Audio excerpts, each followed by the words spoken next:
.06 on a Monday morning. My name is Mark Zimmerman. I'm Gabrielle Collins. And sitting to our right, well, to Gabrielle's left, is Pastor Tom Roepke from Linden Road Presbyterian. Good morning, Pastor Tom. How you doing, Thomas? Good to be here. Yeah. It's good to see you. Last couple times you came, I don't think I was here. You weren't. Mm-hmm. That's right. You're off having a good time. So I knew you were going to, skip school for a day this week, so we better have Tom here. Oh. Yeah. So, we're going to talk about some serious, big-time grown-up stuff coming up here in this hour. Yeah. But first, I want to ask you, what's your favorite fall activity? That's our Monday morning question. There we go. And it's up on Facebook right now. People are liking the photo, and Yes. it's a beautiful photo of Lake Anna here in beautiful Barberton, Ohio.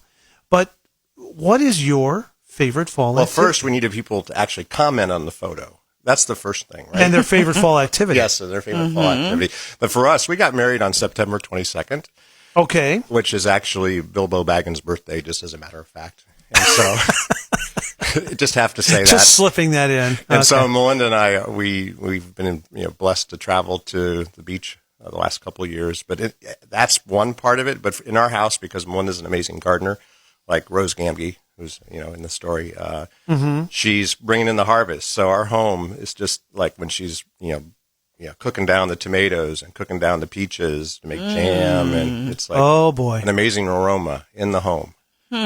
Talk about a fall tradition. Yeah. So. Ooh, that's nice. But So now canning. we're leaning in. Yeah, canning is like her big deal. Okay. So this time of year, if you are anywhere near the Roepke home, Yep. you should be able to tell it by sniff. Probably, yeah. Yeah. So. Well, we have to say, Gabe and I have to say, good morning, Melinda, and thank you. Thank you, Melinda. Because once again, currently eating I see this that. cake. It's good. It is good. Oh, Absolutely. yeah. It's coffee cake, coffee cake time. Yeah, so I'm not going to be talking a whole lot. I'm just going to be hanging out and eating while you guys talk. So I'm sure please that excuse me. some butter wound up in here. Is Yes, that what lots I'm of guessing? butter, Yeah, yes. that's what I'm thinking. Yeah, and lots of sugar, too. I see some cinnamon and Yeah. sugar. Yeah. Yeah. We're going to pretend it's a little bit of sugar. Yeah, the cake batter is just a delivery agent for sugar. And we're going to pretend also, Gabrielle, that it's healthy for us. Well, given what you've got to lean into today, yeah, absolutely. Energy, carbs, right? Oh, exactly. 7:09 on a Monday morning. It's the first Monday in October. And, okay, I guess we might as well dive right into it. Oh, joy. Yeah. Well, actually, before we dive right into it, since you mentioned Bilbo Baggins Yes. and The Lord of the Rings, we got to dive into what Samwise Gamgee said.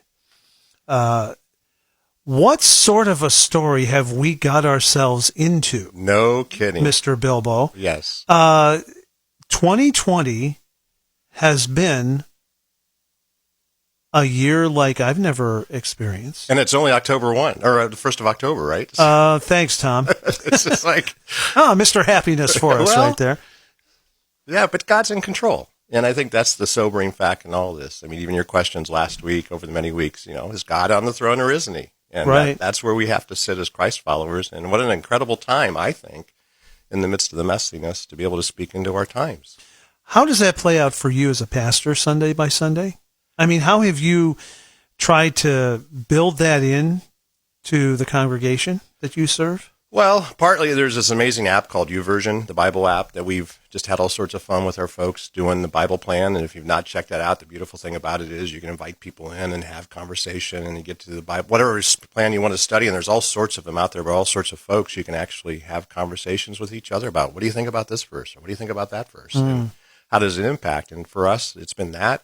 We gathered for the first time yesterday. Really? Yeah, 204 days since the last time we were together in the church. Oh, wow. Had an amazing 27 people show up, which was really encouraging, and had a few people. We're doing a simulated live, so at 9 a.m. now I'm doing what I'm preaching. I'm sort of doing a rehearsal midweek sort of getting my service down. Oh, okay. Gotcha. Because there's still people that are at home that are just not comfortable.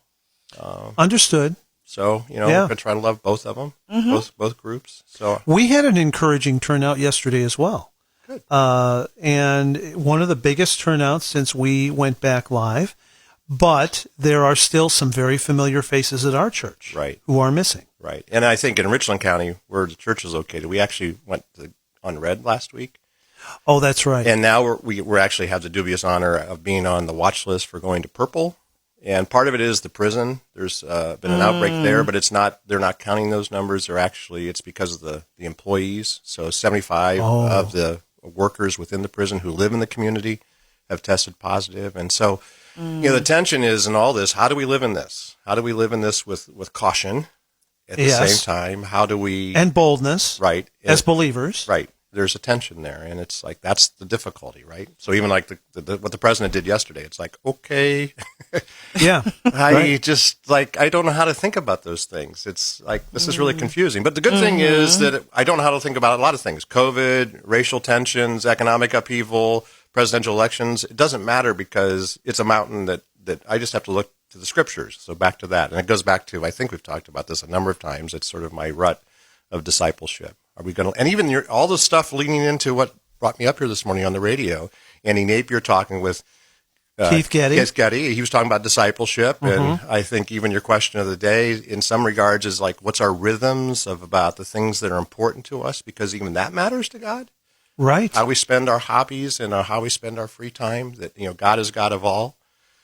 So, it's a mindset that we as Christ followers, and I think for us in my church, I'm just trying to encourage our people. How do you love on our neighbors well?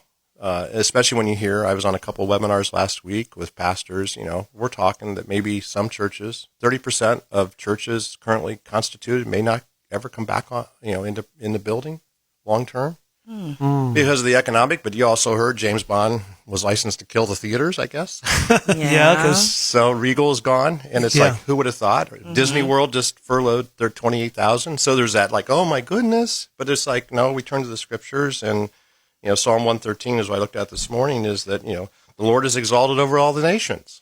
He sits on the throne. He knows this. And so we as Christ followers have to live in the tension of that and then proclaim that to our neighbors. Wow. Mark, you probably heard him saying we may be moving towards a more home-based society. Yeah.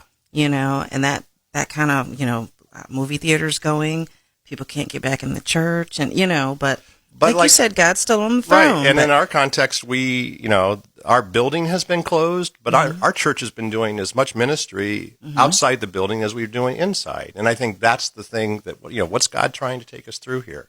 Yeah. And we can get into a whole conversation about it. Did God cause this or did God allow this? That's for another day. But in the middle, we might have been doing too much. Well, what do you think? We could have just got a little out of pocket, so he just shut it all down. Because I think we all thought it was all going to disappear. We get through the summer, and life is going to go back to normal. And nope. Mm-mm. This morning's Wisdom from Gabe was brought to you by Gabrielle Collins. You're doing too much. Yeah.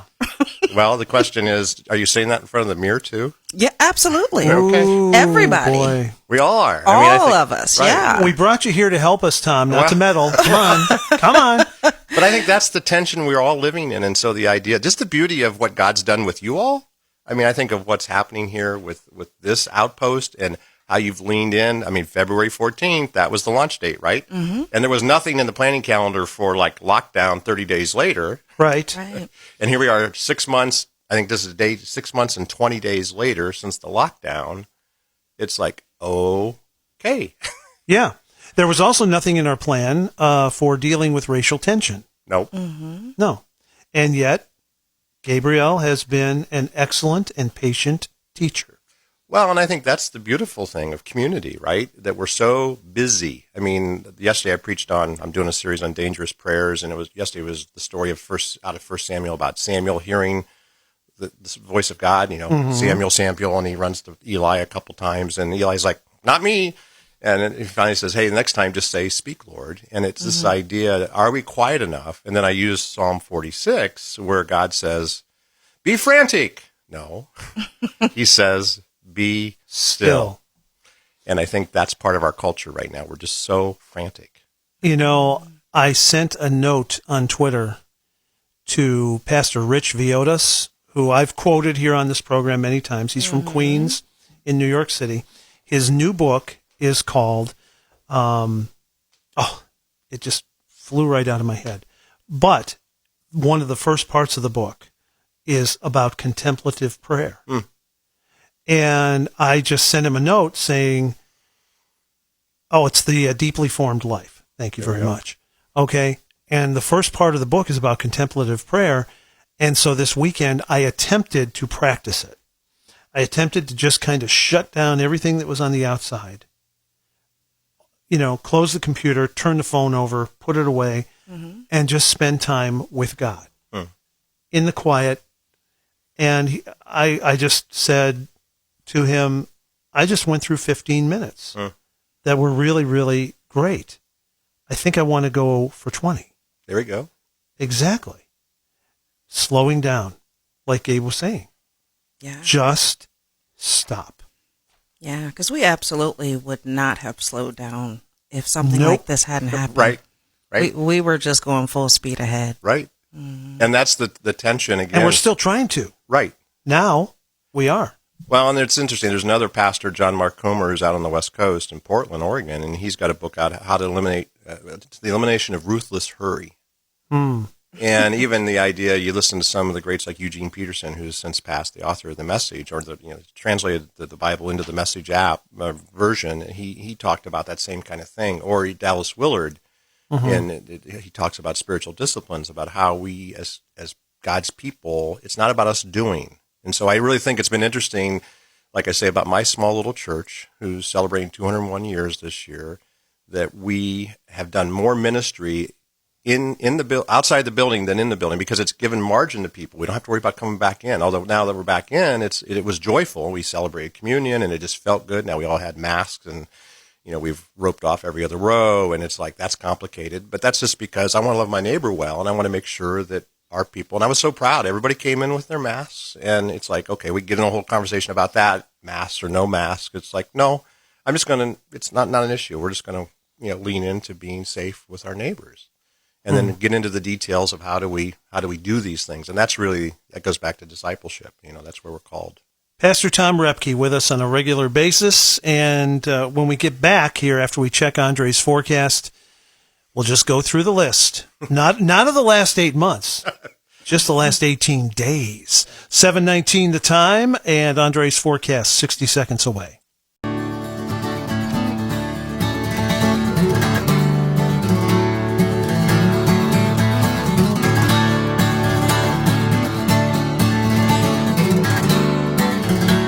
Pastor Tom Roepke is with us this morning from Linden Road Presbyterian. Good morning, Tom. Good morning, Mark and Gabe. And also with us is a very nice-looking coffee cake from Tom's wife, Melinda.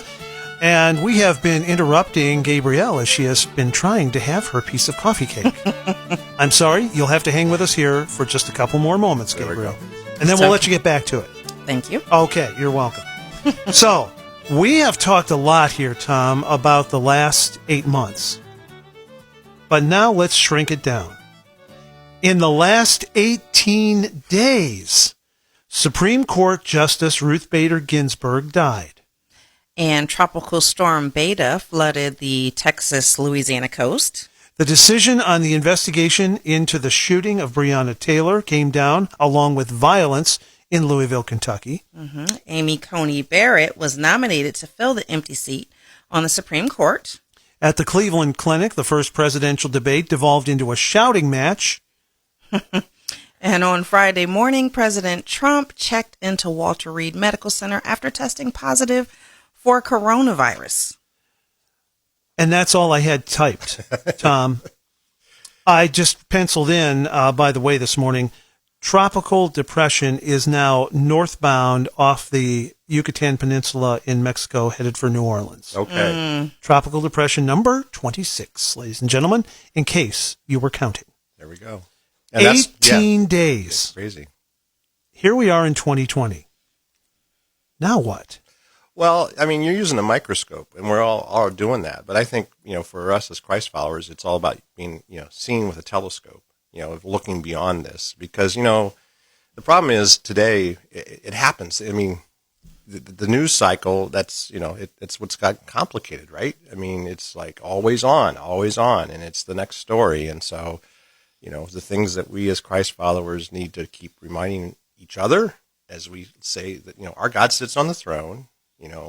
I was reminded yesterday, thinking about your question, we've gone to Passion a number of years, and this year we were 65,000 kids and the students, young adults in the Mercedes Dome in Atlanta. And 1 month before the shutdown. Right. Yeah. And there was this one song in particular that, comes to mind of just that there's nothing that our God can't do.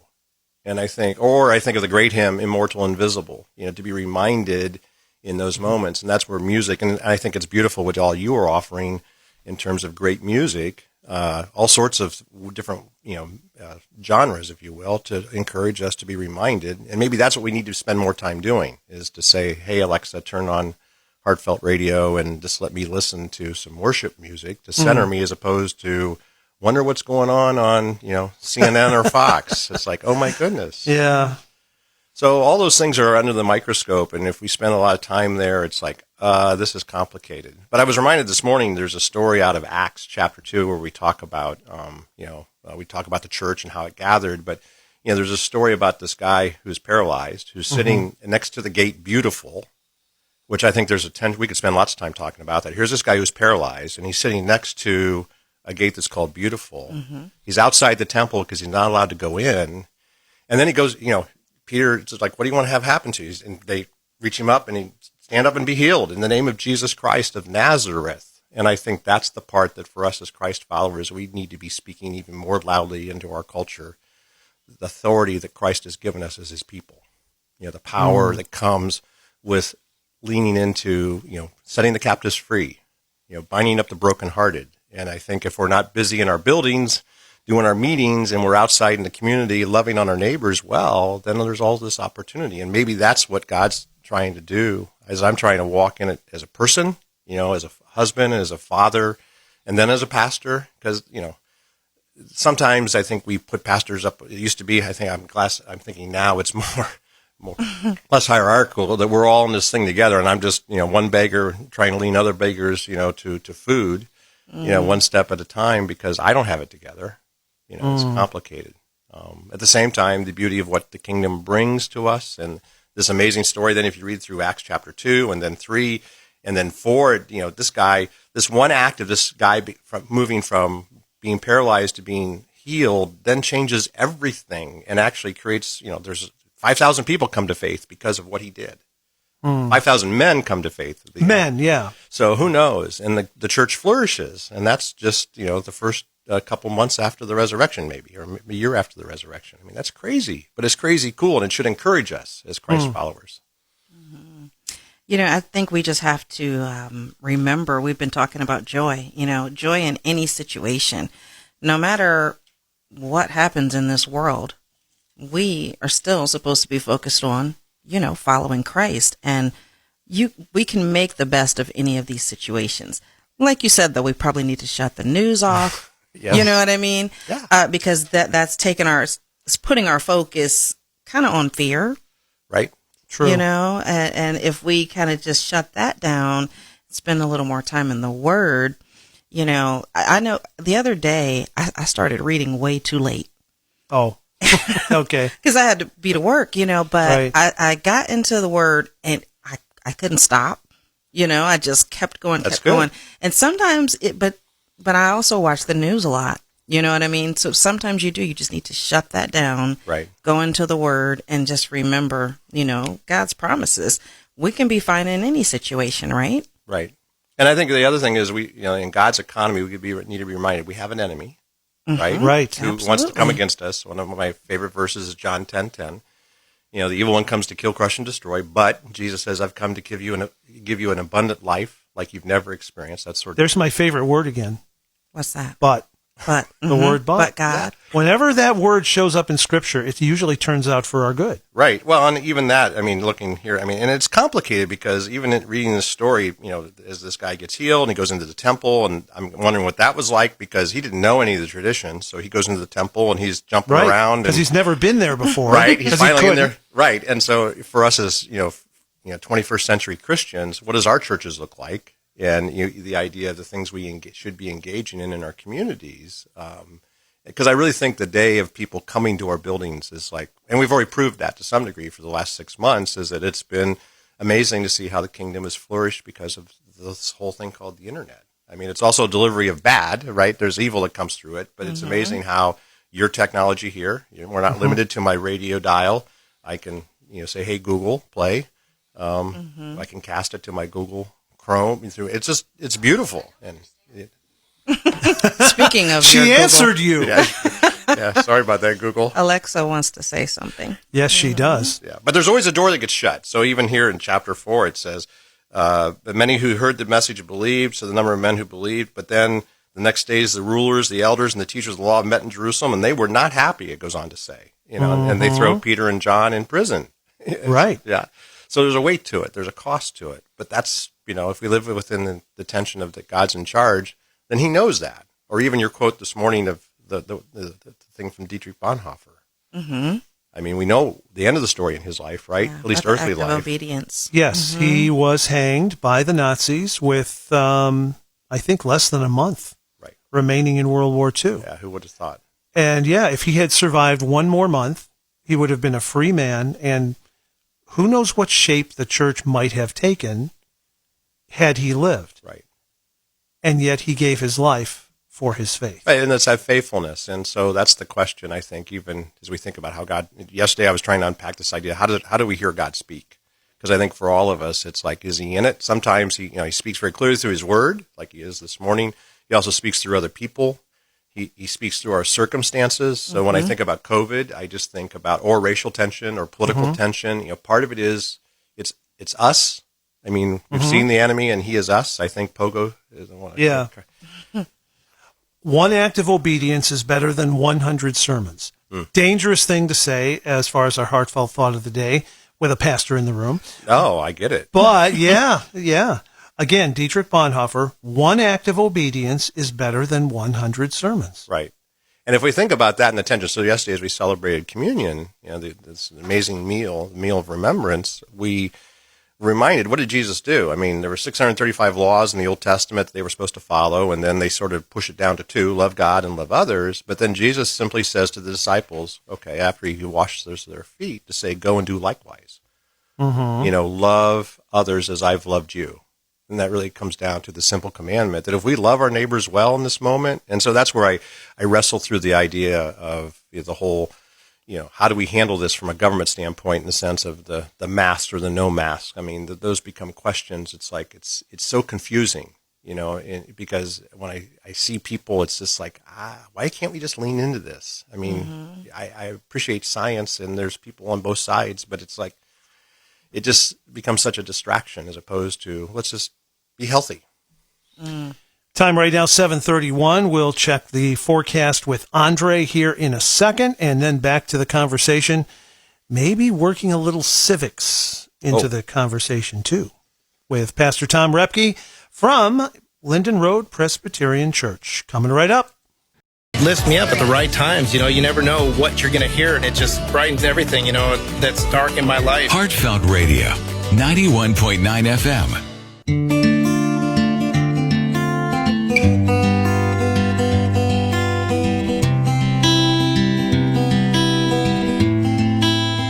$7:33. My name is Mark Zimmerman. I'm Gabrielle Collins. It's Mornings with Mark and Gabe here on Heartfelt Radio.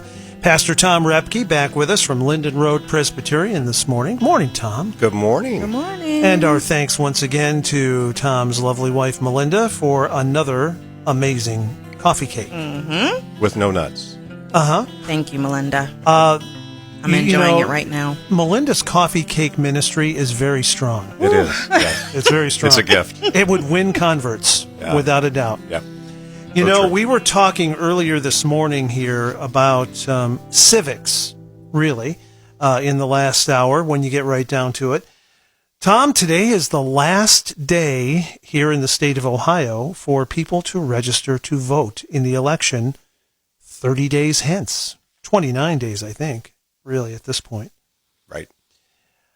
You know, we've been hearing from Lud Goltz at 5:45 about Romans chapter 13.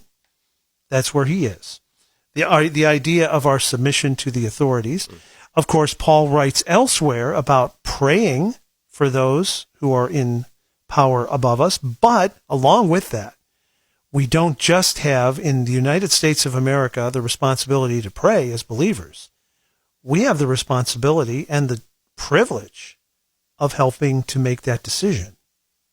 Absolutely. And I think even yesterday, the governor declared on Saturday that yesterday should be a day of prayer for the president, again, to reflect that. And I think it was beautiful as we started our service. I didn't have to lead it. There was actually a couple folks I just let it out to say, would you pray? Just in the beauty of God's people praying for the president, to realize that this is still, back to our conversation a month ago, this delicate thing we call America is, it's grounded in certain principles, and it's this idea of freedom, religious liberty, especially our First Amendment rights. And so the privilege that we have as Christ followers to pray for each other and to pray for those in authority over us. Now, also be reminded that there is an authority that's higher than that, and that's why we do that, because the authority comes rightly or wrongly. I mean, I'm reading through Isaiah, and it's a little complicated there, or some of the stories of the Old Testament men.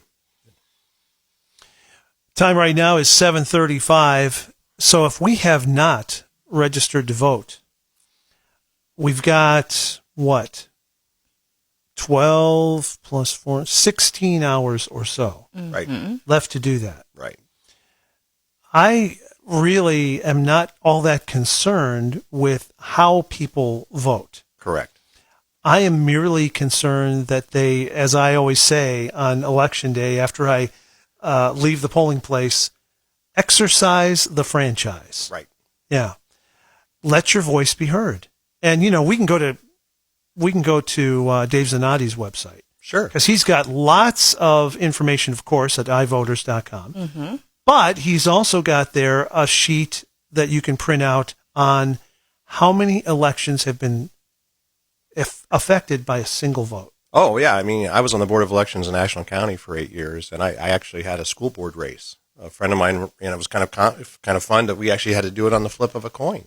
Wow. Wow. And it's one of those things where who would have thought? But it's, again, that privilege that we have. And, that was during the amazing 2000 election, if you remember, the hanging chads, all that mess. Right. And so, we've spent so much money of our tax dollars, federal tax dollars, to make the process easier. And yet, at the same time, it's like discipleship. There's a responsibility that we each have. And it's that responsibility of voting. And we've made it really simple. The internet has made it so powerful to be able to print off your absentee ballot. And in fact, now, because of just this current cycle, there's all sorts of forms that have come in your mailbox or via the emails, from all sorts of campaigns and political processes to say, hey, get registered to vote so that you can and get your ballot so that you can cast it. I think it's something that we as Christians almost need to be taught, because I know for me, my father was a minister. The focus was about serving God. Right. It wasn't necessarily about voting or getting involved in politics, because, politics has a lot of things that some Christians don't want to get involved in. It's messy. Yeah, it is. And that's why I love when Rob Walgate comes, because he's like preaching about you need to be voting, And I think I made the comment, when, in Genesis, when God put man here, he put him here to manage everything else, the animals. Dominion. And Right. So it's like we need to be voting, but I know for a lot of us that are Christians, we just weren't taught that it was that important. Well, and I think the good work that Dave has done, I've known Dave for a long time, and I think the things that he's brought to the conversation is so important to their organization, because it really is about understanding, we pray in the Lord's Prayer, thy kingdom come. Well, we're living in the tension of we are still citizens of America, and so we have responsibilities in that. And so it's a precious union. It's a precious gift given to us. And again, last time we talked a little bit, Os Guinness talks about just the history of America's founding and how the thing that has made America so unique in the world, in the history of the world, is this idea of religious liberty. And it's given to us, but it's given to us with a responsibility. It's almost a stewardship, right? And there's, that's the problem, is that we need to steward it well, and we've made it something it's not supposed to be. So that's a whole other conversation. We've allowed the political process to become so polarized. Although I was reading last week, just, this isn't going to be the first election that could possibly be determined, outside of the Electoral College. It actually goes back, if you read about the election of 1800 between Thomas Jefferson and John Adams, it was a complete mess. And, if we could have audio tapes and videotapes from then, I think we would be surprised at even what we're experiencing right now in the political process. But again, these things are a reflection of who we are as people. I said when I was a pastor to students, I would say to parents, it's like, why is my kid acting this way? Well, go home and look in the mirror, because I'm going to guess that your student's response to the life circumstances is really more about how you've parented than anything else. When did you give them their first cell phone? I mean, it's like, this device is beautiful, but it's also can be, ask any principal in any school. Well, prior to COVID, probably. Yeah, right. Because we've used technology, but this idea, it's complicated, and we want it to be easy, and we've talked about this before. It's not easy. That doesn't mean it isn't beautiful, and it isn't something we lean into, but I think, again, back to the story of this guy who gets healed in the temple, it's like, it's complete bedlam for the next 3 chapters there with this guy's life of what he did, but out of his faithfulness of, reaching up to take the hand of Peter and John and to be healed, it's like he doesn't know the traditions, and he leans into it. And I just wonder what it looked like in the temple that morning, because I'm going to guess he was probably it says he was jumping around and praising God. It's like, is that really allowed here? Yeah, exactly. Spending time with Tom Roepke here on this Monday morning from Linden Road Presbyterian. We were talking about civics a little bit and talking about Romans chapter 13 and our responsibilities as believers. 1 Timothy chapter 2 also has that. And I found this very interesting as our president spent some time in the hospital over the weekend and is still there at the moment. Right. 1 Timothy chapter 2, verse 1. First of all, Paul says, I urge that supplications, prayers, intercessions, and thanksgiving be made for all people, for kings and all who are in high positions, that we may lead a peaceful and quiet life, godly and dignified in every way. This is good, and it is pleasing in the sight of God our Savior, who desires all people to be saved and come to knowledge of the truth. I don't see anything in that passage about putting any qualification in your prayer as to whether you like or dislike the current president of the United States. Ouch. Or not. Yeah. Yeah, I know. I'm stepping in it, and I'm going to step in it with both feet. I saw a lot of things that really disheartened me. Sure. Over the weekend on social media. Because as people were praying for the president, they were praying with qualification. Right. And they were doing a little lecturing while they were praying. Right. I see nowhere in 1 Timothy chapter 2 that says that we are to make intercession and thanksgiving for kings and those who are in high positions, and also give them a little bit of a lecture while we're doing it. Right. Doesn't say that. It doesn't. No, and it's interesting, if you just back up a couple more verses to give context. I talked about, we were looking at things under a microscope, but I want to take a telescope, because it's interesting that Paul, as he's writing to Timothy, this young pastor that's I think he's in Ephesus, and it's complicated there. I mean, it is a mess.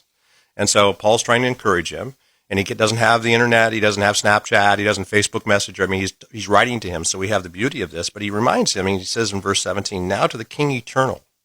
There's a mindset there that Paul's got to say, okay, I'm going to set this up really clear, that there is a God who sits on the throne, and he has been forever. I am, God says. He's immortal, invisible, the only God to be honor and glory forever and ever, and amen. So Paul's setting up this encouragement as a benediction, if you will, over Timothy as he leans into what he's supposed to do. And he starts out then just in chapter 2 to remind us our responsibilities as Christ followers. And it's just, that's where it always comes back to. And I think the first conversation we had here at this table was about somewhere we talked about discipleship. How are we supposed to do this thing? And it's hard, but you've got to find time in the margin. You've got to figure out rest and rhythm and Sabbath along with doing the work, right? That's part of the tension. And that means that we, how many of us have binge watched something on Netflix, right? Because it's easy to do because it comes into our home, or Disney Plus now. How do we live in the tension of that as opposed to just, I'm just going to turn it upside down. Right. Leave it in the other room. Don't bring it to the bedroom. I mean, so many people, the kids, I can remember back when I first started working in youth ministry, when text message was for the thing, I got complaints from my kids because I would send out a morning Bible verse at 7:05 on the weekends. And they were like, why did you send it out at 7:05? And it's like, why is your phone in bed? Right? Well, I don't want to miss anything. Well, trust me, you won't miss anything. And I think that's the part of our busyness and our hurriedness. And so it's just interesting that so many good pastors right now that are authors, Rich is one, and John Marcoma, there's many of them that are, Pete Scaviros has written a bunch of stuff on emotional healthy spirituality about how we just need to unplug. I want to step in and stomp a little bit on what I just stepped into.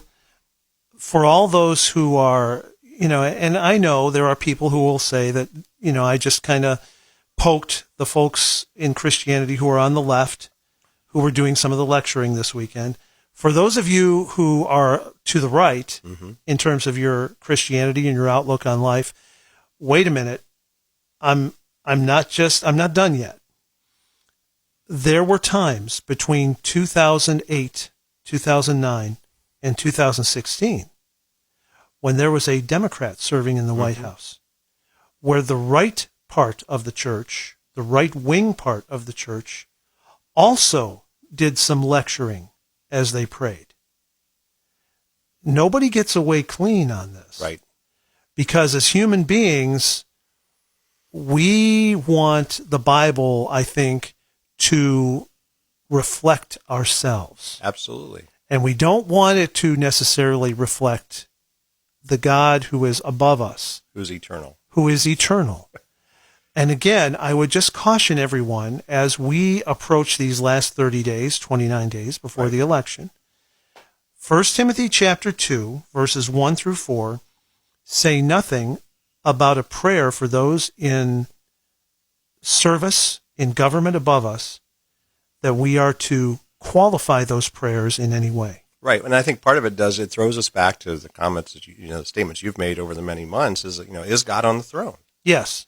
And again, the political process is just an operation, because if we go back and look at the Old Testament, we weren't supposed to have this. This isn't what God intended. His intention was for us to Westminster Confession, to enjoy Him forever. Glorify God and enjoy Him forever. And we sort of messed it up. Yeah. And it started in the garden. And we do it every day. Right. And that's the beauty, that even in the midst of that we're reminded that God, even in the curse of the garden, He promises restoration. And there's the thing we have to hope on. And so for us as Christ followers, I think really especially today in this COVID season is, and the racial tensions, all of this stuff, those are all mountains. Each one of those, it's like, okay, that's a mountain, right? COVID, and then you add racial tension, that's a bigger mountain. And then you add economic upheaval, that's an even bigger mountain. And it's like, where are we going to go? Well, again, it's that telescope view for us as Christ followers, is we have a view of the world that's not grounded in politics. Although we sort of understand that, as I said before, men aren't angels, so this is how we do government. Men aren't angels. What a concept that is. But it's a privilege. And in America, it's still an experiment. It's a delicate experiment in the history of the world. And so we need to respect that. But we also need to have a healthy appreciation for the fact that it's God's economy, not ours. Tom Roepke has spent the better part of this hour with us here on Mornings with Mark and Gabe.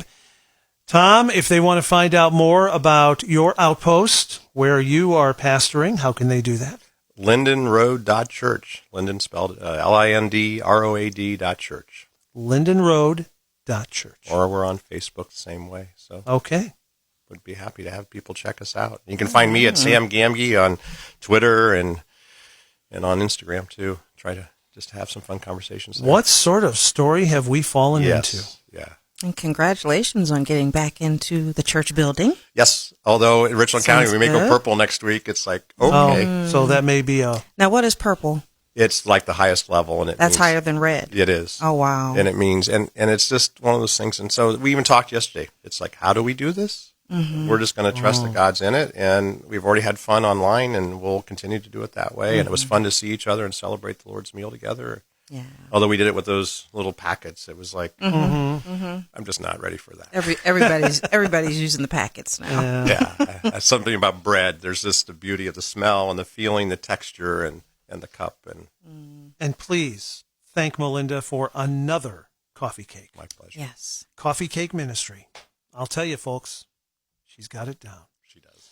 We will take a look at the forecast here in just a moment, and then on to Dave Zanotti and the public.